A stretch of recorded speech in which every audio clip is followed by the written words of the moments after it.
পরীক্ষার জন্য 7টা দিন সময় পেলাম রে মাবুদ। আজকে মনে হয় কালকে পড়বো, কালকে মনে হয় পরশুদিন পড়বো।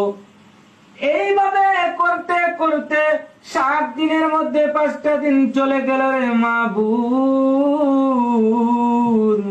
আজকে যখন জীবনের প্রতি গভীর মায়া দয়া করে পড়ার টেবিলে বসলাম রে মাবুদ,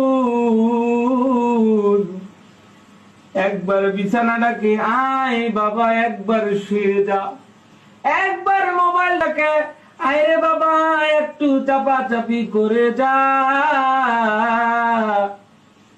অতঃপর গভীর আগ্রহ নিয়ে যখন হিস্ট্রিক্যাল থট নিয়ে পড়ার টেবিলে বসলাম রে মাবুদ,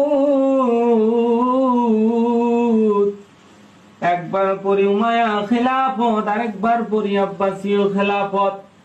পড়তে পড়তে জীবনের প্রতি মায়া দয়া না করে বুঝতে পারি রে মাবুদ, তাদের পতনের ঘন্টা কত নিষ্ঠুর, কত নির্মম ছিল।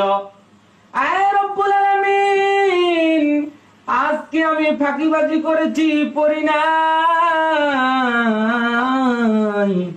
আমার এই দুর্বলতাকে কাজে লাগিয়ে পুঁজি করে আমার সাররা না জানি কখন আমার পতনের ঘন্টা বাজিয়ে দেয়।